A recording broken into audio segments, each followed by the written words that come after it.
people would rather move away from pain than towards pleasure.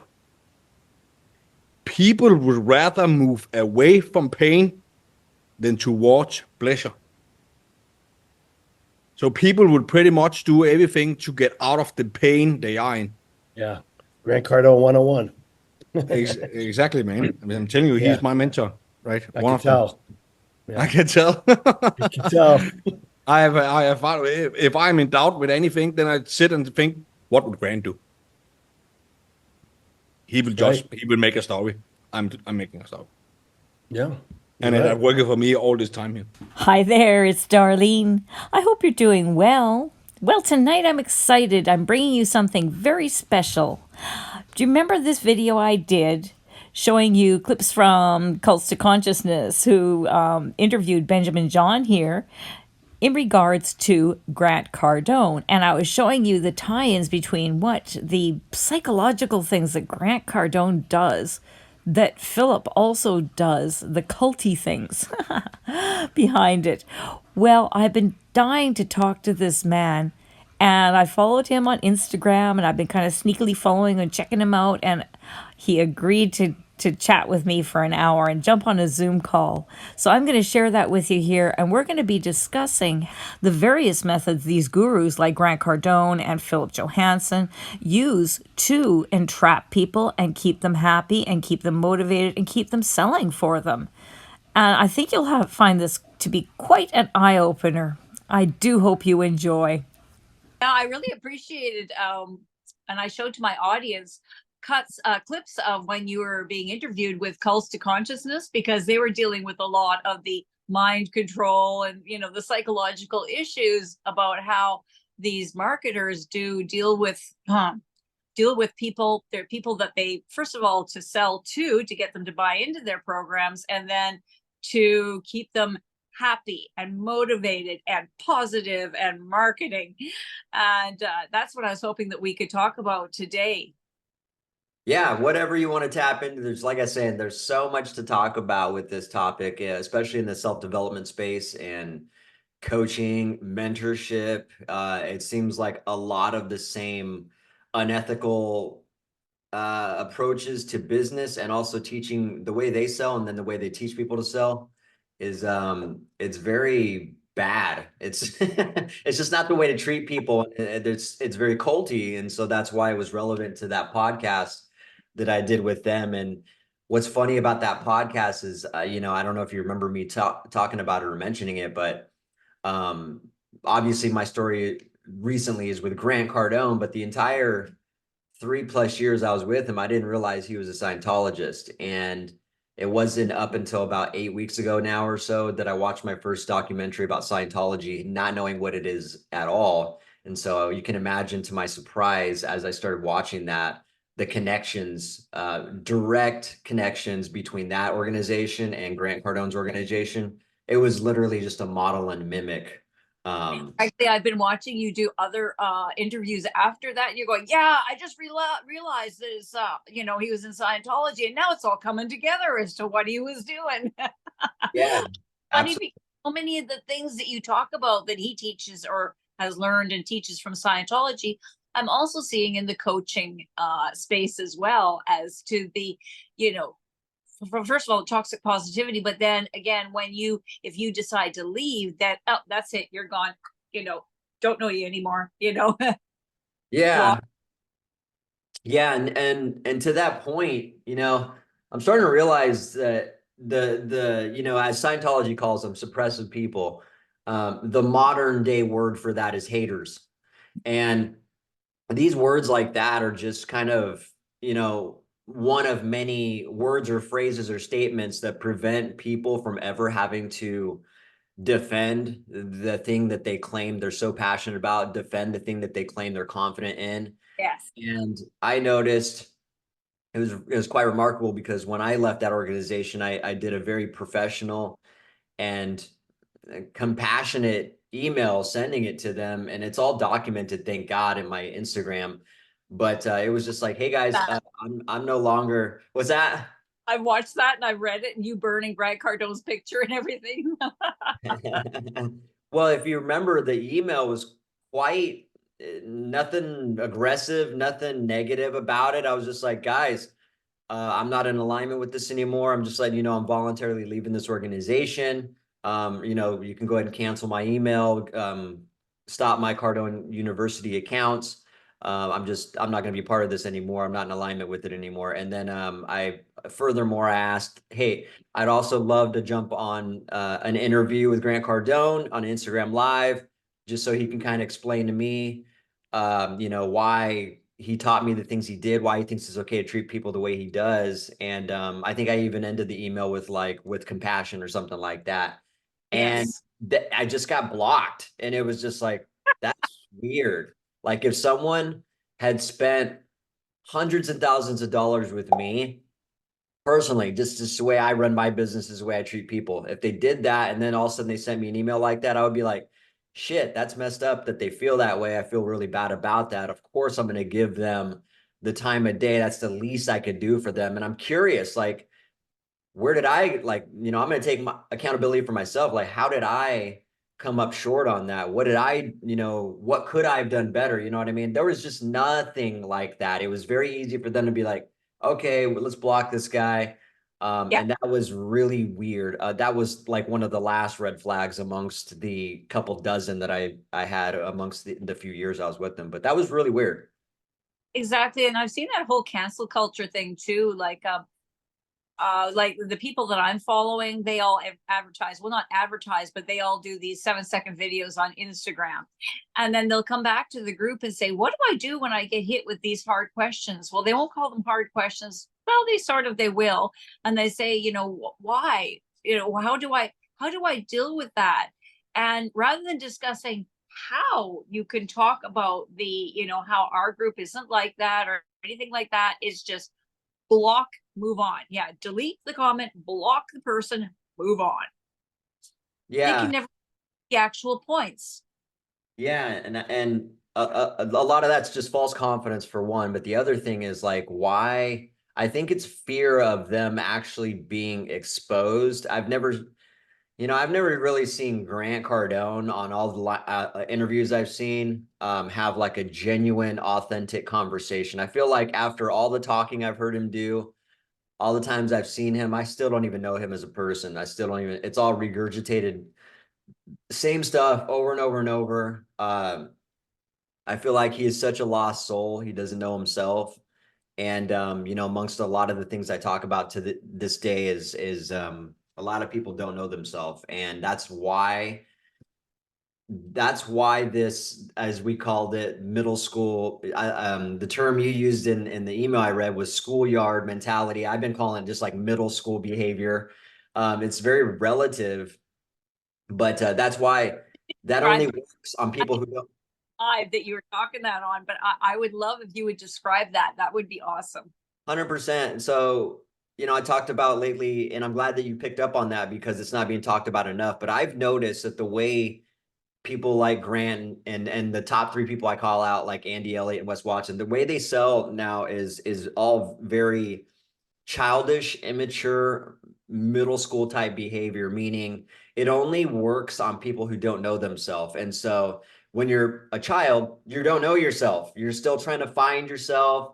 And that's why it's easy to fall into traps of like peer pressure and bullying and stuff like that. And that's literally the types of, and it's funny to talk about because people think that it can't happen to an adult. They think that like, just because we're adults that we can't be deceived in that regard, or those type of tactics don't work on us. Trust me, I've seen it happen to the best of them. I like to consider myself to be a very self-aware individual, but it really just takes a little bit. It just takes a little bit of fear, a little bit of doubt, uncertainty, and it could be at the exact right moment when these guys hit you with that bullying, that interrogation, that harassment, that whatever, the peer pressure. It's peer pressure is what it is. It's Is that I'm seeing that in the groups, because what I'm looking at is in the groups of the affiliates of these people. And oftentimes they're not given the full information. Well, in the case I'm going after at all. And so they're just picking up on the party line that's given them by the mentor. and that's all they can speak is in these sound clips of what he's told them to say. And then if the conversation should stray off of that, oh well, then that's all your fault. You're asking, you're asking hard questions, you're a hater, and you're the one that's falling off topic here.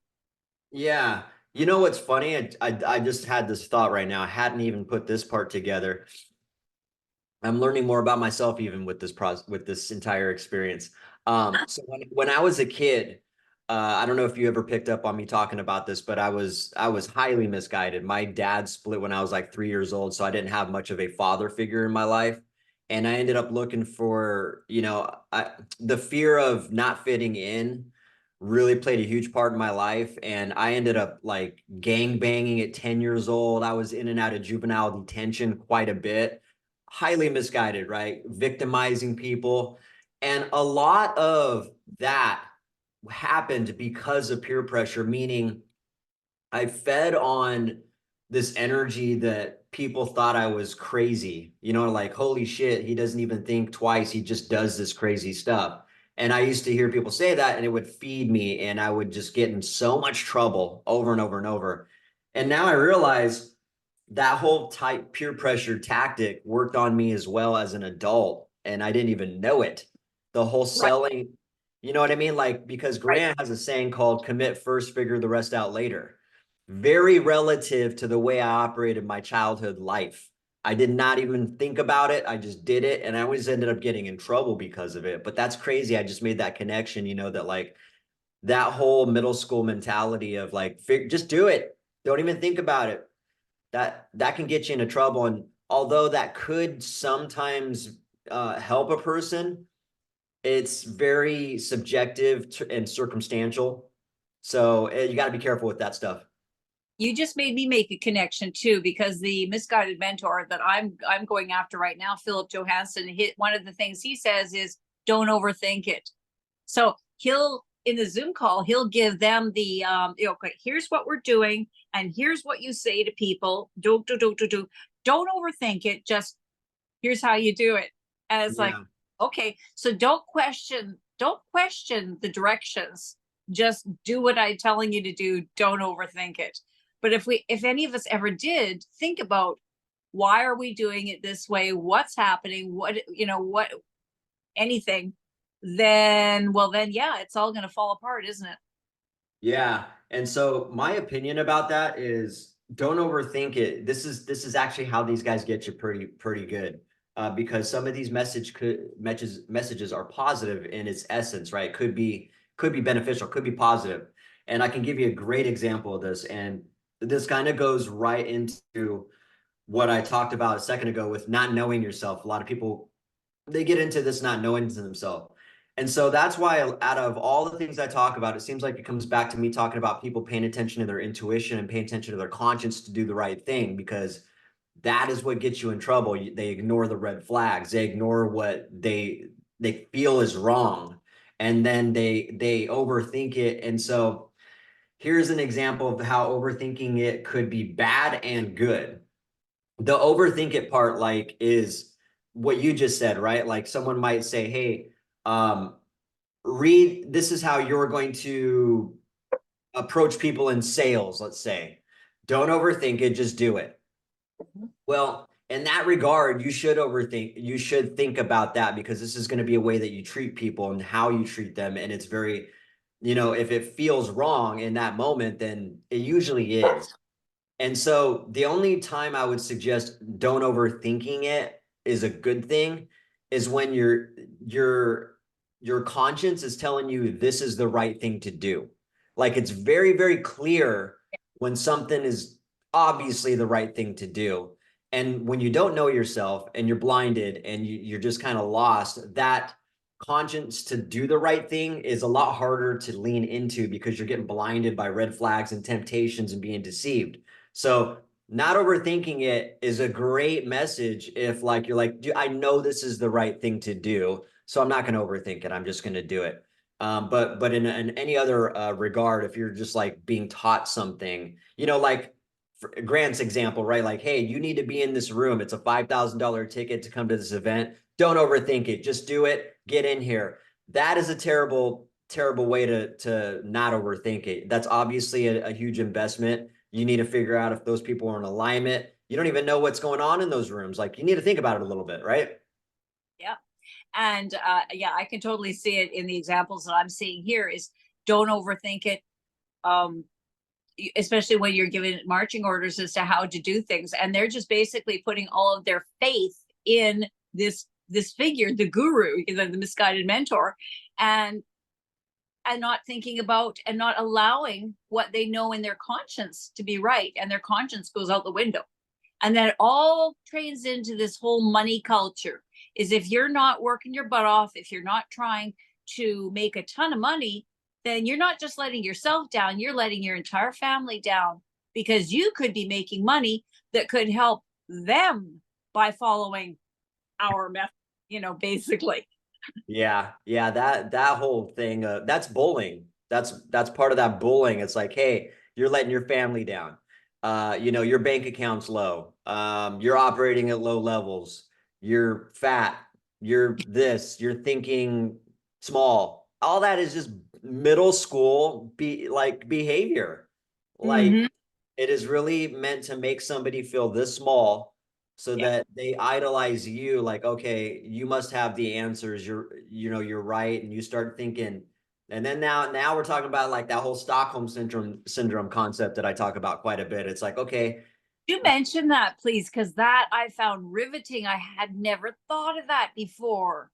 yeah, well, I'm telling you, I'm wide awake on this shit. And I've noticed that there's a lot of people that are hyper aggressive with this.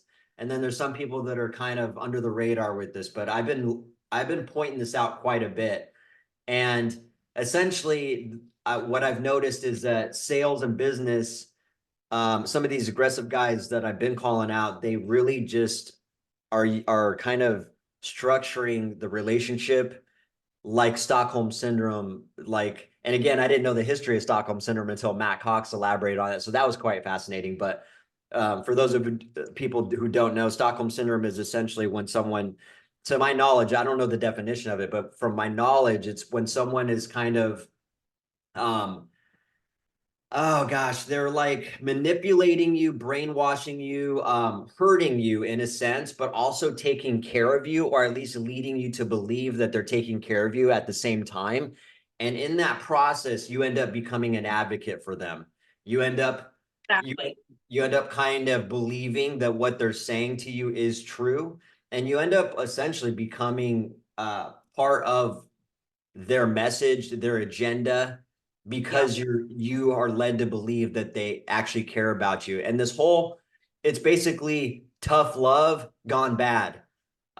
Trust me, I believe in tough love. I believe in being direct, but there's no way you can be direct without having compassion for somebody. You still need to care for people, because if you're just direct and you're condescending, you're shaming, that's not love, that's not compassion, that's complete deception. And so that's what's going on right now. People are out here saying you're fat, your bank account's low, you're letting your family down, you're operating at low levels, you could be doing more. I'm telling you this because I care about you. And then the whole thing that happens is like you start brainwashing yourself with them brainwashing you that like, oh, maybe he does care about me. Maybe he does, maybe he is telling me because he cares about me. And you just kind of start justifying all this behavior and being treated that way because of the whole brain manipulation that's going on. So it's a very complex topic that is not being talked about enough.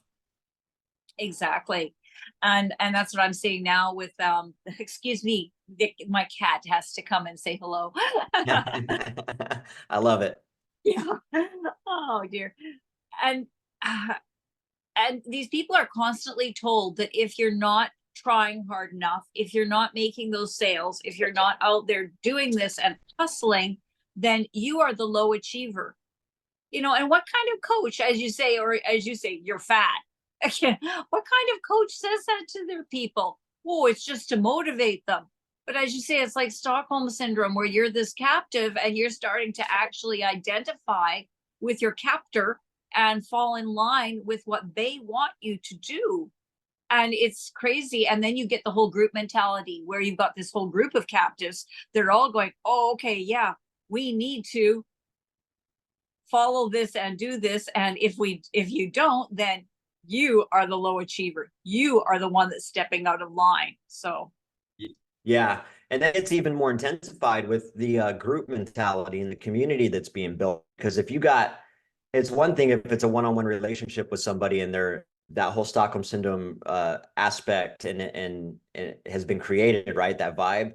But now if you have a entire room or a huge community that thinks just like the person who is saying all this stuff, and they're all just as brainwashed, and they're all going through stock syndrome, and all of a sudden you're the one that's like, hey, there's something wrong here, guys.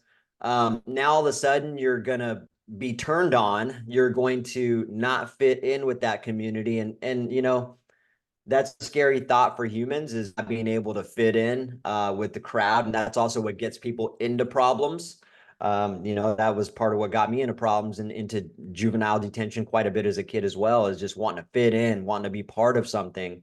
And if you're part of something that's just not ethical, that's dangerous. Like I'm all about communities and being around people who uplift you, but it's got to be in the right way, and it can't be like that. But yeah, that's another part of it, is that like if you're in that Stockholm syndrome type relationship with one of these gurus, these dudes that are being idolized, and then they got a huge fan base, a huge community following, it makes it tougher to get louder. It makes it tougher for the person to actually separate from it, just because it's like an investment at that point. well, and it is an investment on their part, because all of these people in this group are all still, even though they bought into the group, they're still potential marks for the marketer because of the upsells, right? Oh yeah. They're still going to be selling to, so they still have to maintain this control and this whole mindset in amongst them, because goodness knows, like in Philip Johansen's group, it's a $2,500 buy-in, but then it's a $10,000 to $50,000 upsells, plus every other month something to them that's worth a couple $1,000. So it is. Yeah, it's a I said that in the Grant Cardone, community, how it was constantly something else that he was getting money from you from. Oh gosh, it was never ending.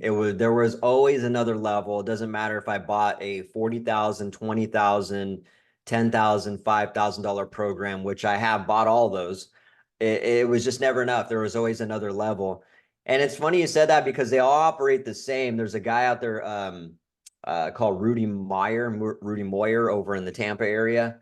And he was promoting something for $100 to run Facebook ads or something like that. And I paid for it, and then hopped on a call with one of his representatives, and they tried upselling me to a $20,000 program off of $100 sale. And I was just like, huh. Whoa.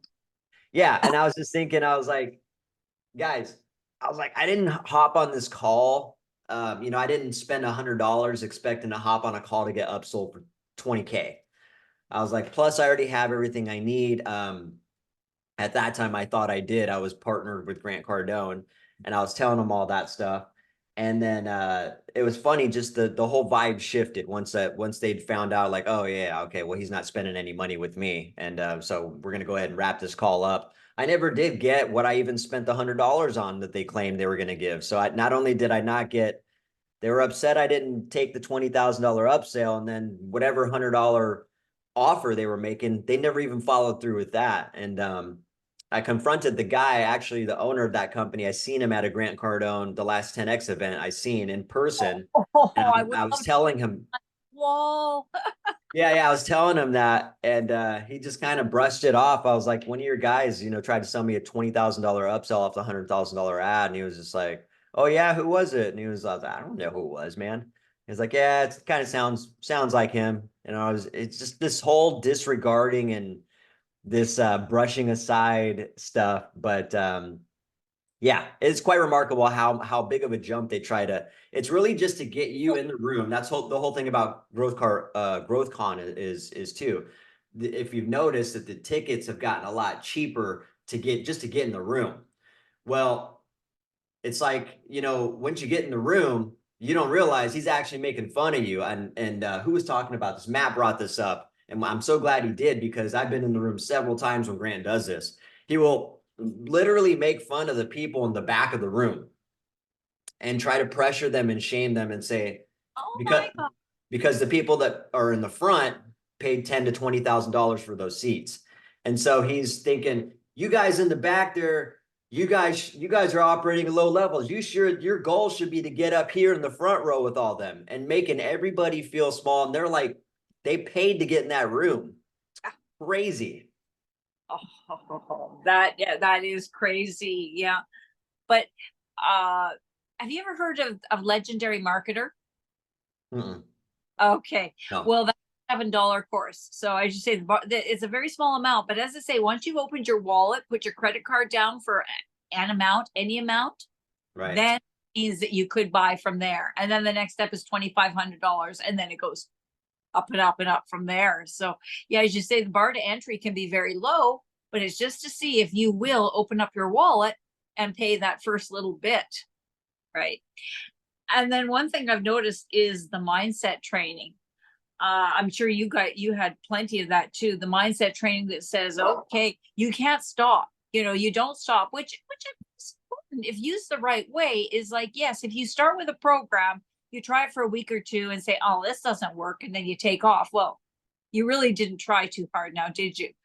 But then it gets into, yeah, but I've been here for 6 months now and it's still not working. Right. Like, at what point do you say enough is enough? You know, because this mindset stuff can really be used in a negative way for marketers who just want to keep on selling you and selling you and selling you. Oh, well, it's because you didn't buy this upsell or that upsell. Do you have any thoughts on? Yeah, well, there's so many things that keep you coming and coming when it comes to that. A lot of another saying that I can remember that was told to me is like, yeah, it could take years, could take 5 years, could take 10 years. Grant Cardone didn't get famous until he was in his 50s, and you're like thinking like, dang, okay, so how long am I going to be doing this until I actually break through and start getting massively successful, I guess. There's a lot of things that are said. There's always an answer for something, some doubt that you have. And that is usually a red flag, in my opinion. It's like, okay, you should have a clear pathway instead of saying, no, it's coming, be patient, or yeah, no, you just got to keep doing what you're doing, keep paying, keep showing up. Showing up is a big one, right? In its essence, again, another example of a good saying, but also could be bad. And so a lot of that is I think that's like Grant made up his 20 rules or 20 traits of a successful person, and the first one is show up, right? So that saying is meant for you to get in the room. It's meant for you to show up to what he has to offer, what he has, because if you show up, you can be brainwashed. Just getting someone said this to me a while back. I was doing an Instagram live with someone, and they were completely right. They want control of your money, but they want control of your mind more than your money. Absolutely. Absolutely. And that's where people are failing to, and the reason people are overlooking that is because they're focused on the money so much. That's how people get into these things. They'll see an ad where it's like, yeah, we're going to show you how to become. I just seen one the other day. This lady was like, yeah, we're showing real estate agents how to become multimillionaires. All you got to do is hop into the $75 course. And she was trying to explain it, and she was like, just trust me, just come in here, we're doing it. There's plenty of successful people, and people hear that, right? And in its essence, it's like, you too can be a multimillionaire for only $75. And it's like, it's ridiculous. And people are chasing that. And so they don't realize in that process and chasing it, they're not after your money. They are after your mindset, because if they can get control of that, they have everything. It's the keys to the kingdom, isn't it? Yeah. But yeah, Well, you can pretty much be their puppet at that point, and they're kind of orchestrating their agenda um, in perpetuity. Because a sale is a sale, right? That's just money in the moment. But if they can get you to keep coming back, if they can get you to be a representative, if they can get you to be a co-signer, someone who literally promotes. I mean, probably, when I think about it, there's people who I turned on to Grant Cardone just by vouching for him so much and saying, oh, he's changed my life and all this stuff. It was all bullshit. He didn't change my life. no. And unfortunately, I feel bad about it. Unfortunately, I got them to like him and believe in him. And who knows what happened to that? Maybe they started investing and showing up with him as well. And it's amazing because people will say that about, oh yeah, he's changed my life when they haven't even made a sale yet following his program. He really hasn't done anything except you're trying to pretend, and it's always trying to pretend like you're in the lifestyle when really nothing's changed except you're working your butt off. Exactly. And I'm so glad you said that. There's a couple of things that we talked about already on here that I'm like, oh, this is good content. I got to bring this point up. I don't think I've talked about this enough. But the whole pretend success thing is a very, very real thing. Very, very real. And that's something that, because there's a level of embarrassment that comes with that. Nobody wants to talk about how unsuccessful they are.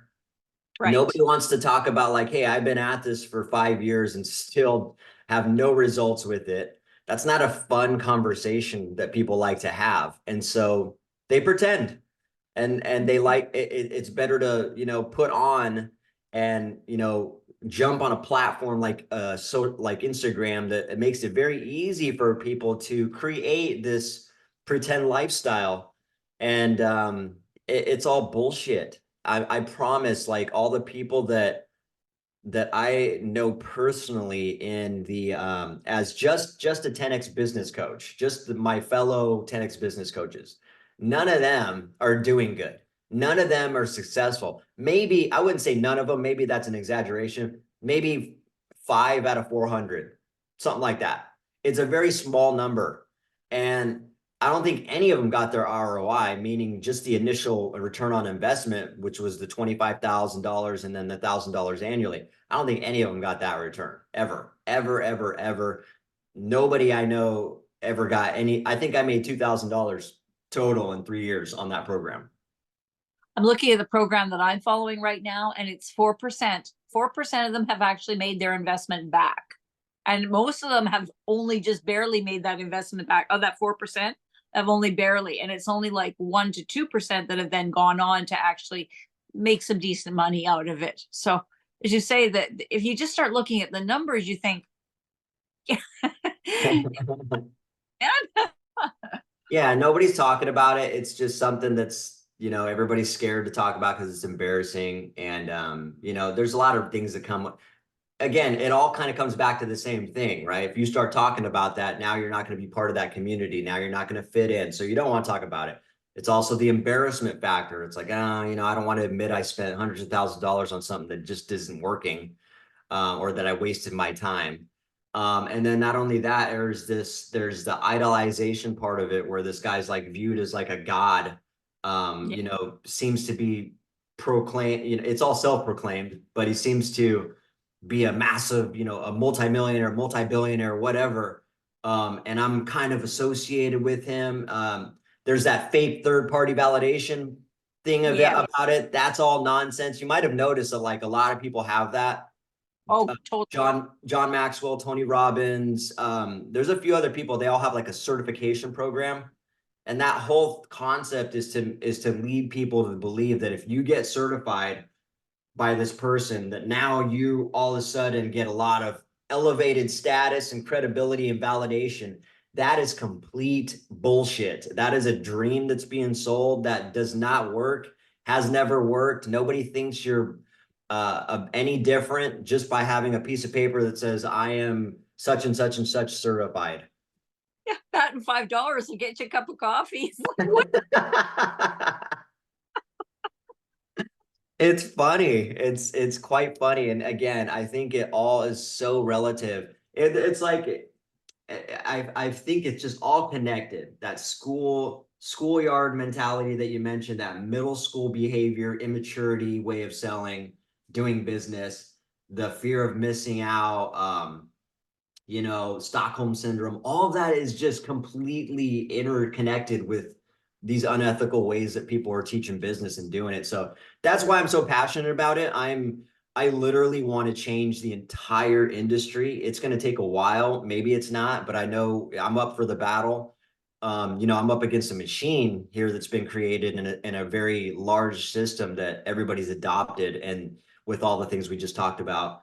And in order for that to even change a little bit, I'm going to have to really try to outframe it with frequency and consistency, and try to get people on board, people like you, people who get it. People are making those connections and are like, wow, he's saying something I've been thinking for a while. Not everybody is outspoken as me. Not everybody is, fearless, or, when I say fearless, people are like, you telling me you don't have any fear? That's not what I'm saying. What I'm saying is, like, the fear for me is like the snap of a finger redirected. Like, I might get scared for 1.2 seconds, and that gets wiped away really quick, because I have a bigger purpose here, and it's not even about me. It's to serve other people and help them and bring awareness to this stuff so that it doesn't happen to them and they don't end up going down a rabbit hole and becoming a person that they never wanted to be. Exactly. And I mean, we're taught this in sales, is that you can't just tell people something once. You have to tell them again and again and again and again. And that's what the misguided mentors have been doing to us. But that's also now what we have to do for the people, is to keep saying it again and again and again and again. This is what these gurus are doing to you, doing to all of us. Wake up. Yeah. Yeah. And it's important. You know what I mean? It's also, who was it? I did a post talking about, because I get called a hater all the time. All the time. It's part of people trying to put me in a box still. And who knows how long this is going to go on. But it's part of a, I bring this topic up, right? Whenever someone is speaking about an injustice, whenever someone is getting outspoken about something that is wrong, people start calling them names and putting them in a box. And so I like to bring up the reference about Martin Luther King and Susan B. Anthony. I'm like, these are people who spoke about a huge injustice, right? Racism, sexism against women. And again, that stuff still may exist a little bit, but there was no awareness, like there is now, and so in order for that to have changed the amount that it has changed, and kind of try to, in an effort to abolish all that, someone had to get loud about it. Someone had to start speaking about this regularly and consistency. So I just made that example on a post I did. I was like, would you call Martin Luther King a hater? Would you call Susan B. Anthony a hater? Chances are they probably were called a hater when they were getting loud about this, because they were going against the grain of what was considered to be normal. You know what I mean? I am going to steal that if you don't mind. Now help yourself. Yeah. That's really. And another thing that they'll say is, oh, well, you're only a hater because you tried it and you didn't try hard enough and it didn't work for you. And it's because you're a loser and because you weren't able to make a go of it yourself. What would be your response? Because I know that you are not a loser and you are very, very successful. Yeah, and that's the thing. You can't say that about me. And that's why I'm kind of grateful that I went through that process with Grant, because I'm not just a spectator. I went through that. I've made some very good investments. I've done some great things. I'm still doing some great things. I've got huge plans, and now this is just part of it. But for the people that are saying like, yeah, you just didn't apply yourself, that to me is a sign of a false leader. That is not somebody. To me, the sign of a great leader is someone who holds himself accountable first. Am I saying that someone can't, that, there's no scenario where someone didn't apply themselves? That's not what I'm saying. There probably is some scenarios, but the leader that goes to that first and doesn't say, where did I go wrong? Right.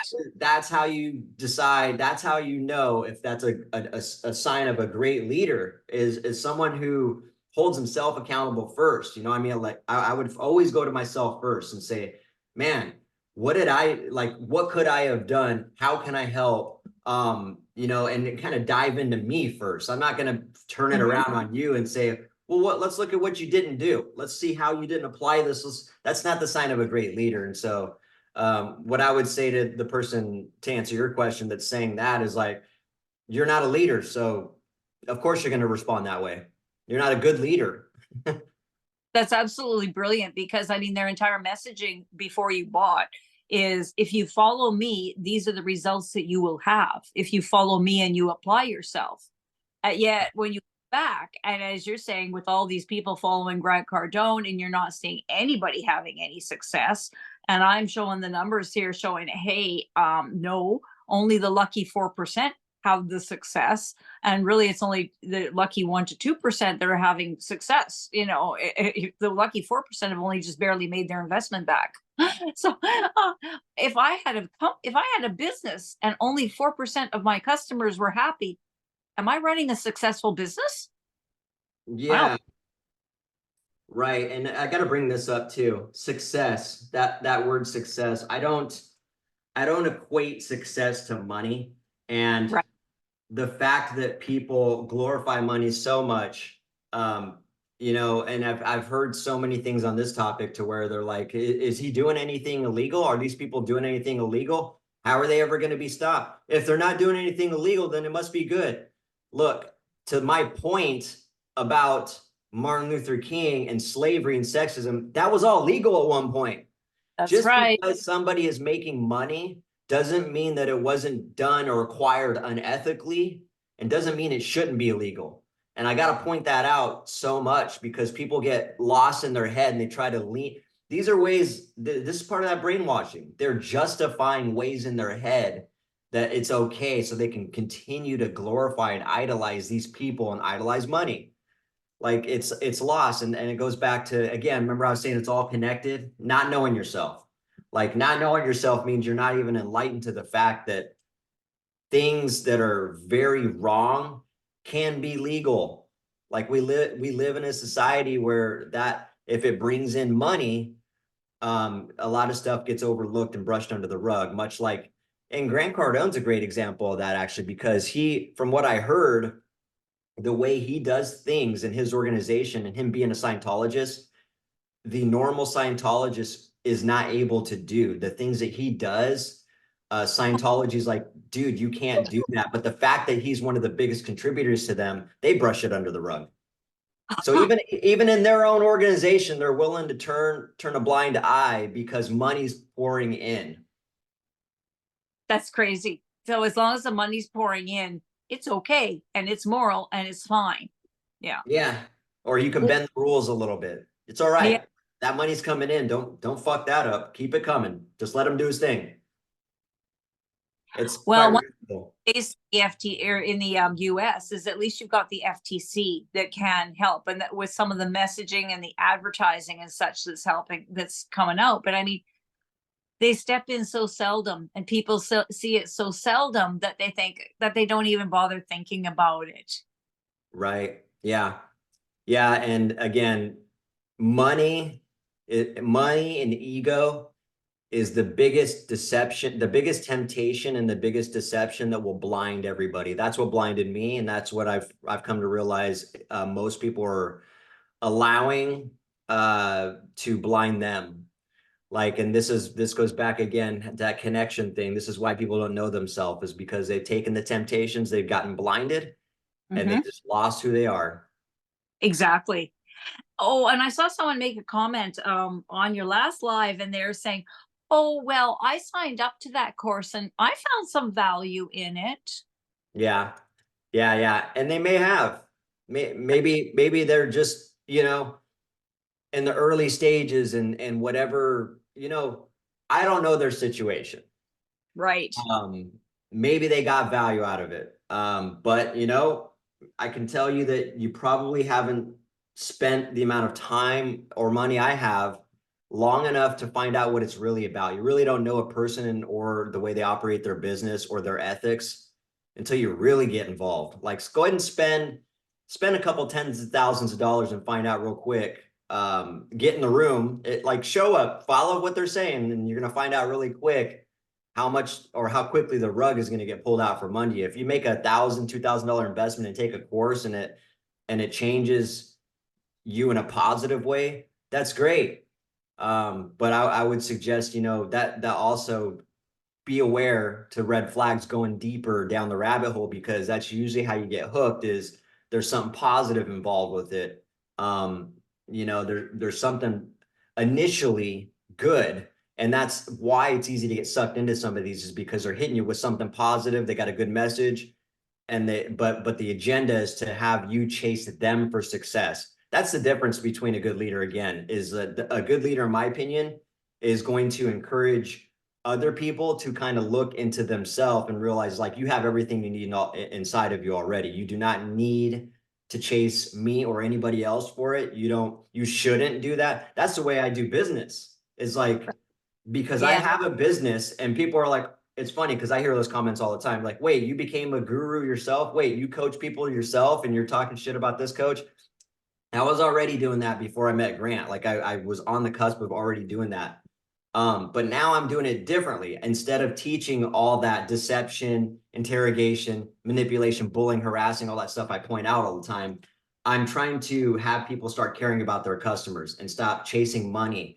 Like, I would never say, like, if we were on a call, and you're like, you know, you're wondering about my services, my mentorship or whatever, I would, you know, lay it out and say, yeah, this is what I got. This is how much it is. You know, I wouldn't suggest making any decisions now. I would never say you need this. I would never say you should get this. It's up for me to give you a good experience, give you all this information, answer all your questions. And it's up to you to discern at your own pace whether or not I would be a good fit or would benefit you in any way. There's no pressure. That's how business should be taught and done. And it's just not being presented that way. And I love these sales calls that you were talking about before, like when you did jump on that sales call with the person. And when he found out probably that you had been with Grant Cardone and had spent like buckets and buckets of money, he was probably thinking like, Probably. you know, Exactly. and I mean, and many of these calls, like before you even get in on these calls, they'll ask you like, what is your net worth? How much can you afford? How much can you afford to spend for your own success? That's the wording I love, you know? And so they can get an idea of how much they can bilk you for. Because I know for Philip Johansen, his upsell, like the minimum is $10,000, but there's more. And if they figure out you got money, well, heck, the sky's the limit up to $50,000 for him, you know, as to how much then he will upsell you into. And so then, and it's all just to get away. I think you're right. It's about money and ego, but it's also about fear of like, I'm stuck in a position I don't like right now. Like, I don't like my job, let's say. How do I get out of it? People want to move away from pain as well as moving towards pleasure. And so they're always advertising to look like, oh, well, you want to get out of that 9 to 5. You want to get out of the rat race. You want to get out of mediocrity. And yet the fact is look at what percentage of people in North America are in the middle class, and that ain't going to change. Right. Yeah, exactly. And that's just a fact. And so I think the message nowadays should be to like really know yourself and just enjoy your life. Like, figure out what you enjoy doing, figure out if that's working a $50,000 a year job, that's okay. Like, you know, if you know, because the truth is money's not going to make you happy. No. Having things is great, but this whole financial freedom and passive income over mental freedom approach that's being taught these days is just a recipe for more hurt people and more people that don't know themselves. Like, money's not going to help you know yourself better. Getting in touch with your mental freedom, like, and realizing like, shit, am I in a mental prison right now? Am I thinking for myself, or am I adopting someone else's thought process? That needs to be taught more. That needs to be talked about more. Instead, it's money, money, money, financial freedom, real estate, passive income. Like, and people get so hung up on that because of the fear that you mentioned. And it's funny because actually, before I want to point this out before I go on to the fear part, because I got something to say about that. But you mentioned how people pre-qualify you, Mhm. right? It reminds me of a call. Yeah, 100%. So I'm very good at calling people out about this stuff, like very, very quickly. And there's a guy, I'm part of a community called Connector Leaders Academy, who is owned by a good friend of mine, Jose Escobar. And much like me, his business approach is much like mine. No pressure. He has a community he's built. He basically, that's what it is. He just brings people together and has them network together, and he puts on events and stuff like that. Really good hearted dude, and he cares about people. But in his organization, there are, he can't control all the people in there. And there are some sharks in there that are part of his community that they pay him to be a part of. And one of these individuals recently reached out to me several times, just to connect and hop on a call. Finally, I responded to him, and he was like, "Great, dude. I'm looking forward to chatting with you. I'm gonna send you my Calendly link." So I signed up on the Calendly link, and as I'm going through this Calendly link, getting ready to schedule an appointment, it's got all those pre-qualifying questions that you just pointed out. How much do I make in a year? What's my biggest problem in my business? How much am I willing to spend a month on this and this and this? And as soon as I started seeing those, I'm like, I'm not filling this out. I'm not doing an appointment based on this. This isn't that. This is a connection to establish a relationship. So I sent him another message after that. I was like, dude, I'm going to be honest with you. I don't vibe with this. I'm not comfortable answering these questions. I think you got this mixed up. This is really just to establish a relationship. So if you're interested in doing that, let's do that. But if this is a sales pitch or you're trying to pre-qualify me, I'm not interested in that, man. And I haven't heard from him since. So you can tell A what. friend out. Oh, go figure. So yeah, you'll find out really quick what the agenda is. And I jump on sales calls that way too. I'll tell people right off the bat, hey man, just so you know, I'm not buying anything. Like, this is just to establish a relationship. You good with that? And you will find out so quickly what you'll tell once oh my God, it's so apparent. 9 times out of 10, the energy will just shift when I say that. It's just like, oh, well, God, I don't know what we're gonna do then. I don't know why we're here. I don't know what we're gonna do. Bro, we're gonna establish it. Right Yeah. out here. It's like, we're here to connect. I'll never forget this. There was a guy following up with me for 2 years before I finally and there's people out here willing to play the long game even. And Yeah. this is a great example of how I was enlightened to that. 2 years he was trying to get on a call with me. Finally gave him the time of day. And I told him, hey, this is just I'd love to learn more about you and establish a relationship. Hopped on there and he just regurgitated and puked on me a bunch of stuff. And he finally realized, like, man, I'm doing a lot of talking. And he was like, how about you do some talking? And I was like, yeah, Brian, you have done a lot of talking, and I still don't know anything about you, dude.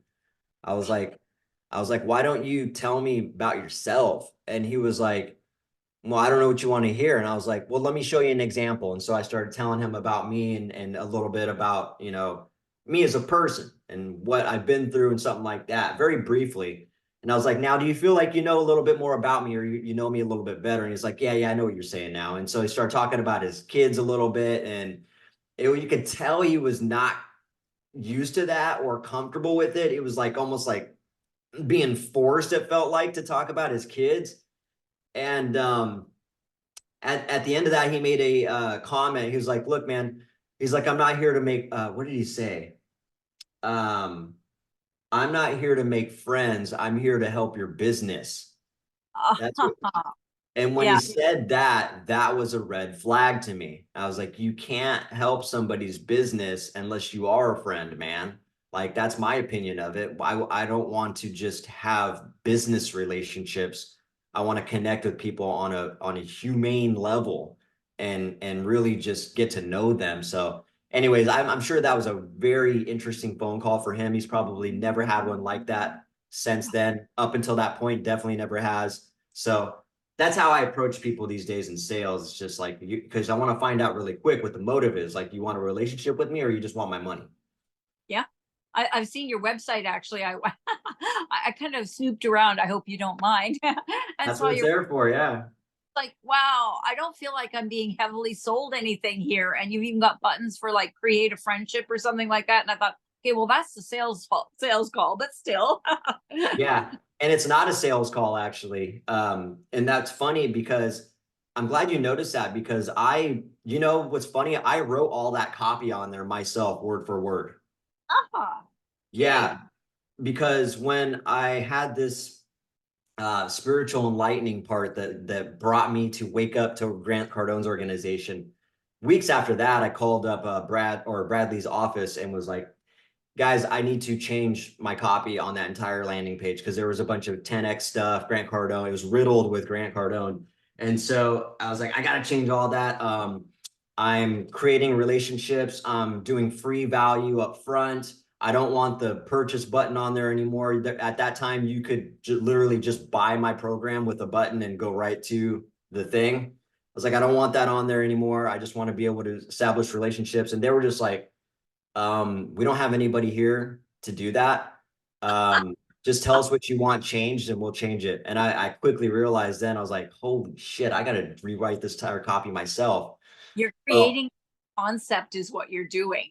exactly. Yeah. And I knew it once that reaction came back. They were just like, we don't have anybody that can do that. And it was just so foreign to them. So thank God I pumped out all that copy in like 2 hours. And there was a lot. I don't know if you remember, but there was a lot there. Oh, And yes. it just poured right through me. And that's like copy that would take a couple weeks for a professional to do. And I just poured it and it all came together so nicely. And I'm glad that you noticed that there's a create friendship button because that's genuinely what I want to do. I'm not trying to sell anybody on a call. A first call, a first connection is exactly that. Even if someone, you would have to really try to like convince me why it's a good idea for you to pay me without knowing more. Like if you jumped on a call and you're like, look, I don't need to know anymore. Just I'm ready to commit and pay. I would just be like, I wouldn't take your money. I would say I have to impact you for free first. Like, let me do something for free. Like Matt, I'm not talking about give you a cheesy ebook. Like I'm talking about let me donate some time or really impact so that you can. I feel like I'm giving you upfront value before you just throw something at me, man. So That I'm so deep on that. that is so awesome, and that is completely foreign to most people out there. It is a foreign concept. How can people follow you? Because we are getting up to that hour point, and I know you have stuff to do. And I thank you so much for spending this time with me. How can people find you?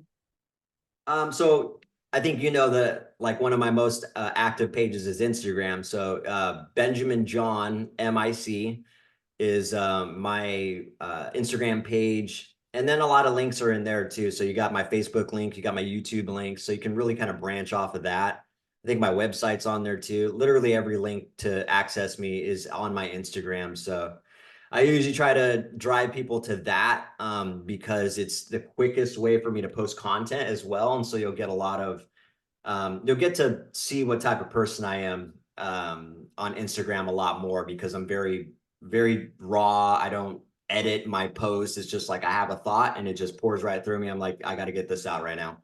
I love posts and reels, and people, if you do go over there, you should look at his highlights because that's his whole story about his separation from Grant Cardone. His you you challenge him to a boxing match. You take out in your house in your truck and take it to the dump. Stuff. I'm glad that you get a kick out of that because I think it's pretty funny too. And the whole it's funny because the whole boxing match thing became more of a entertainment and comedy because I was just trying to, I know that they only care about their ego and their masculinity. He wasn't the only person I called to a boxing match, but they only care about their ego masculinity. So I was like, oh, maybe if I come after that a little bit, it might draw him out of the shadows. And then I started using his deceptive follow-up scripts to follow up with him on the box. So it was kind of a funny thing that happened. But the whole goal of that was just to prove to people this person has false confidence. And you never heard one word back from him on any of that. Not at all. No. No. No. And I understand you're trying to drive more people towards your YouTube channel. Are you going to start posting on YouTube more? I am. I want to podcast very regularly. So I'm getting feedback right now from people. Apparently my mic needs to be fixed or I need a new one. I'm still trying to decide on, I think I need a little bit better lighting.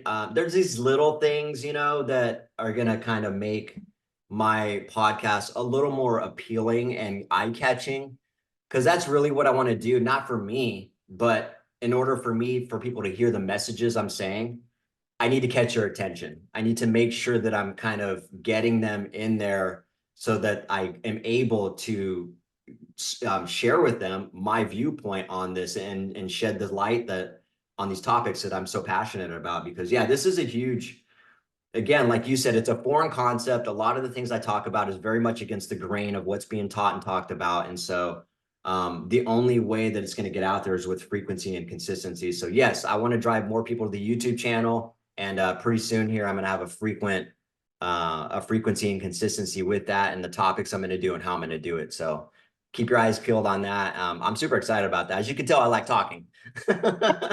Oh, not you. You keep on doing it. And thank you so very much for showing up here and talking to me. 100%. Thank you so much for the invite. And yeah, keep your eyes peeled and we'll always stay connected. So I'm grateful for the relationship. And that's all she wrote. I know that Ben John will be looking at the comment section here, so if you have any questions or comments for him, you should just plop them right in there. And in the description is his contact information for his YouTube channel and his Instagram, or just click on the @ in the title here to check out his channel directly. Thanks again to Ben John for coming on here.